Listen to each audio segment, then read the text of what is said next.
C'est une des dernières grandes rivalités non résolues dans la boxe moderne et surtout depuis l'arrivée des Saoudiens dans le giron du noblard. Après Crawford contre Spence chez les welter et Fury contre Usyk chez les lourds, on va savoir qui de Arthur Beterbiev ou de Dimitri Bivol est le roi incontesté chez les mi-lourds. Parce qu'on se parle de deux boxeurs qui sont invaincus, qui ont à eux deux toutes les ceintures de la catégorie, qui sont surtout classés tous les deux dans le classement The Ring pound for pound et qui semblent encore aujourd'hui à leur prime.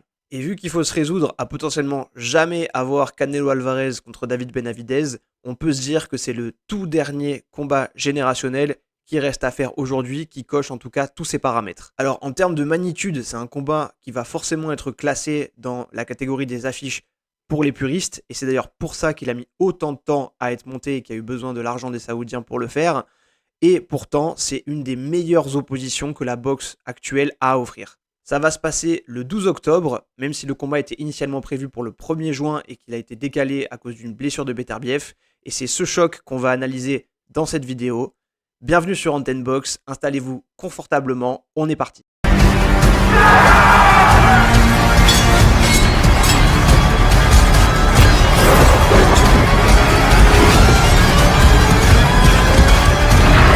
For one to wield the power to rule them all.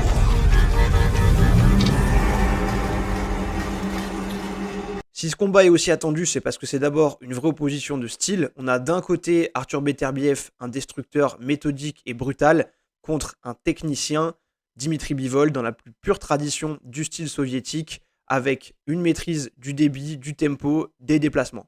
D'un côté de l'échiquier, on a donc Arthur Beterbiev avec son impressionnant ratio de 100% de KO en 20 combats professionnels, ce qui fait qu'on a vite fait de le cataloguer juste en tant que brut. Pourtant, Beterbiev, c'est beaucoup plus que ça. Arthur Beterbiev, c'est un boxeur qui a réussi à centraliser toutes ses qualités techniques au service de sa boxe. C'est un coupeur de ring qui utilise son physique au service de la pression qu'il va imposer à son adversaire.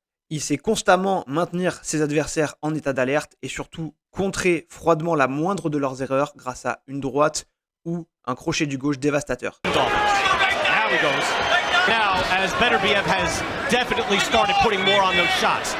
Il aura d'abord fait ses armes au cœur d'un parcours amateur plus qu'honorable qu'il aura notamment vu affronter le champion incontesté actuel des lourds, Alexander Usyk, et même le mettre au tapis. Mais c'est clairement au sein des rangs professionnels que sa boxe peut le mieux exprimer toutes ses qualités. Une boxe pour détruire à distance rapprochée. Parce que oui, Beterbiev, ça reste un destructeur au point en acier qui donne des cauchemars à tous ses sparring partners. And I sparred with him a few times, and that's by far the worst thing I've ever experienced in life. I've been hit by a car once when I was young, and that's how I feel like sparring with him. Like this. I'm just being honest. Like I don't see nobody at 75 beating him. People can say what they want about he's this, he's that. It's easy to say till you get in the ring and you get hit with the little gloves. Beterbiev, c'est un boxeur qui ne recule pas, qui met la marche avant et qui va constamment chercher à réduire la distance entre lui et son adversaire pour le briser à petit feu à mesure que le combat va avancer. C'est un combattant qui n'abdique pas et qui peut même être encore plus dangereux une fois qu'il a été blessé. Contre Marcus Browne, suite à un choc de tête accidentel, il a une énorme entaille sur le front et saigne abondamment. Sous la menace de voir le médecin arrêter le combat, il passe la vitesse supérieure et termine froidement son adversaire.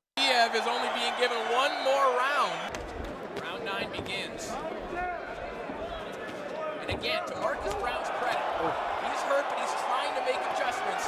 But now he might really be hurt with Beterbiev all over him. And down he goes after a hard left uppercut. Beterbiev se sert de son jab pour préparer ses coups puissants. Il peut même frapper entre les coups.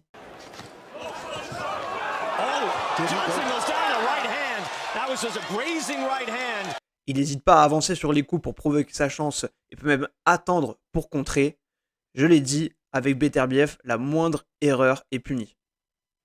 Et de l'autre côté, on a donc Dimitri Bivol qui a crevé l'écran contre Canelo Alvarez en battant la superstar mexicaine. C'est d'ailleurs là que le grand public l'a plus ou moins découvert. C'est un style totalement opposé à Beterbiev et s'il a scoré 11 KO sur ses 13 premiers combats pro, son ratio a ensuite durablement stagné. C'est seulement dans son dernier combat et donc après 6 ans qu'il a fini par renouer avec le KO contre Malik Zinad qui était venu remplacer Beterbiev lors de l'événement initial, donc le 1er juin.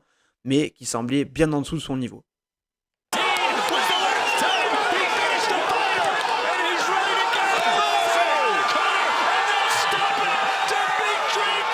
Bivol, c'est avant tout un technicien qui va utiliser des feintes et une pression indirecte pour faire reculer son adversaire contre les cordes, réussir à le timer et lancer ensuite des combinaisons puissantes. Il va faire du in and out, c'est-à-dire attaquer, s'éloigner, tout de suite re-rentrer pour acculer son adversaire. D'ailleurs, le ratio de KO de Bivol est trompeur parce que s'il n'a pas la foudre dans les points, ce qui est lié aussi à son style de boxe sur des appuis très légers en in and out, il a quand même beaucoup de force et on peut voir qu'il est de nature à être capable d'ébranler et de faire reculer ses adversaires.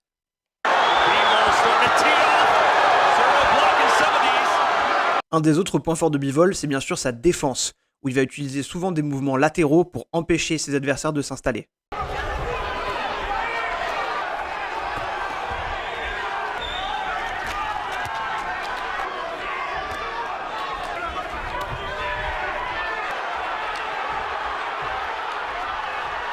Il a tendance à utiliser une défense haute avec un gros travail du jab derrière pour fissurer la posture de son adversaire ou alors complètement casser son timing.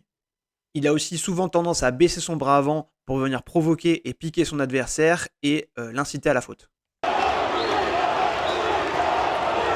Maintenant qu'on a fait les présentations, il est temps de parler des clés du combat. Le jab et la gestion de la distance de Bivol seront essentiels pour réussir à maintenir Beterbiev hors de portée. C'est une qualité qu'il a su développer parce qu'il a souvent eu l'habitude de se retrouver face à des adversaires plus grands ou plus costauds que lui. C'est à ce moment-là qu'il utilise son jab pour casser les initiatives adverses et c'est comme ça par exemple qu'il a pu maîtriser Canelo de bout en bout.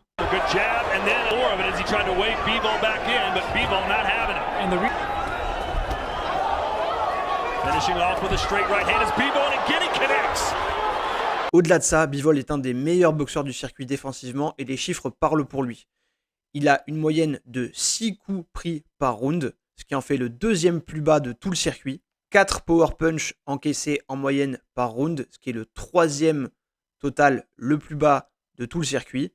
Et enfin, seulement 13% des frappes adverses qui arrivent à le connecter, ce qui est le total le plus bas de toute la boxe actuelle. Enfin, Bivol pourra compter sur un cardio hors norme pour réussir à contrecarrer l'habitude de Beterbiev de casser petit à petit ses adversaires à mesure que le combat avance.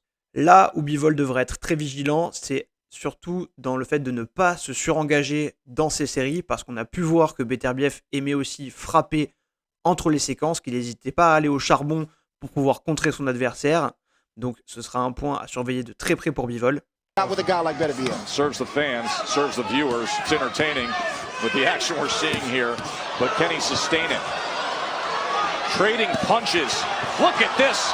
Back and forth they go. Short right hand from the tip, and Kalajic is hurt. Un autre point de vigilance, ce sera sa capacité à gérer le combat quand il est face à un adversaire qui ne mord pas à ses feintes ou qui refuse de s'engager. On l'avait vu en difficulté face à Malik Zinad et son inactivité, où on voyait que Zinad l'attendait beaucoup avec son bras arrière sans vraiment s'engager. Ça a été un peu problématique et il a mis du temps à résoudre cette équation.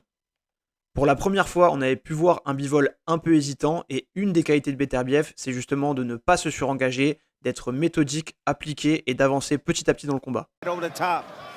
Of the jab, but Smith jabbing from the wrong range, mid-range, looking for that left hook. And that left hook. Oh, that right hand. Weapon. There's a right hand to the body from Beterbiev. Did you hear that? I heard it, and then the minute he stops, this is when you see Beterbiev come on. That left hook got through. Beterbiev, c'est un étau qui se resserre round après round et qui finit par totalement étouffer son adversaire.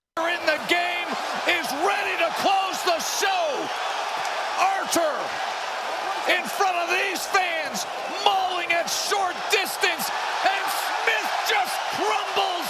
Surtout, on sait que Gvozdyk, dont beaucoup de gens font le rapprochement avec le style de Bivol,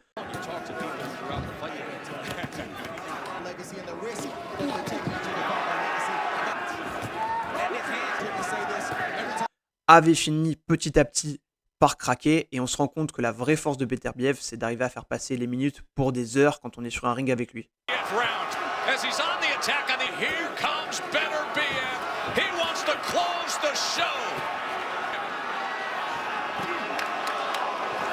Trying to come over the top with the right hand.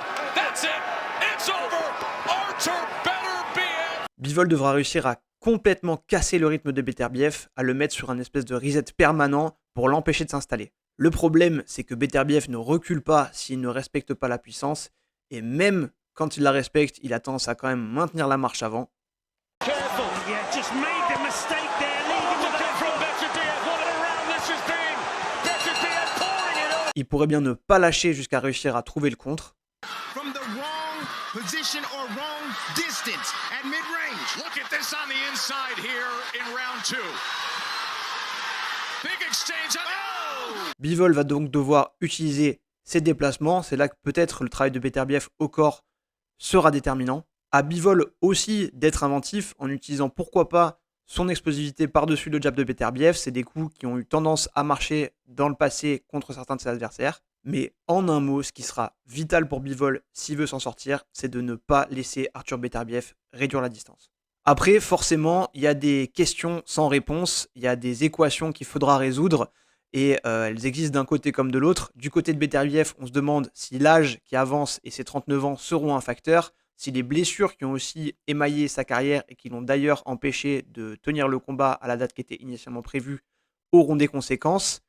Et côté Bivol, il y a une petite phrase de Beterbiev qui est pas passée inaperçue, où apparemment il dirait qu'il aurait vu quelque chose chez son futur adversaire. I know something about him, but I don't tell you. Est-ce que c'est de l'intox? Est-ce que c'est du bluff? Qui aura le meilleur game plan, qui arrivera à imposer sa boxe à l'autre? C'est toutes les réponses qu'on aura le 12 octobre, où on verra à coup sûr un champion d'un niveau stratosphérique, parce que cette opposition, elle est monstrueuse. C'est vraiment une des meilleures qu'on puisse avoir dans la boxe, encore une fois, et j'espère que vous serez au rendez-vous. Alors, j'ai toujours l'habitude d'être très nul au jeu des pronostics. Typiquement, j'avais pronostiqué Errol Spence parce que c'était mon choix du cœur contre Crawford et il s'est fait massacrer. J'avais pronostiqué Fury pour un choix de la raison, pour le coup, contre Usyk, en pensant qu'il serait trop grand et qu'il pourrait trop adapter sa boxe par rapport à Usyk, et il m'a aussi fait mentir. J'espère que je ne vais pas encore me tromper, mais bon, on dit souvent jamais 203. Ici, c'est le choix du cœur et de la raison qui va parler, et je vais dire Bivol par décision contre Artur Beterbiev. Voilà, je vois Bivol réussir à s'imposer, je vois sa boxe réussir à contrecarrer les plans de Beterbiev, mais par contre, ça voudra dire qu'il aura dû être irréprochable pendant tout le combat, pas faire d'erreur, pas laisser d'ouverture, réussir à avoir le cardio, les déplacements, le bon tempo pour imposer une victoire à Artur Beterbiev. N'hésitez pas à me donner vos pronostics pour ce combat, à me dire comment vous voyez le fight se dérouler, qui vous voyez vainqueur. On se retrouve très vite sur Antenne Box pour bien sûr débriefer ce combat qui s'annonce mémorable. Portez-vous bien et à très vite. Salut.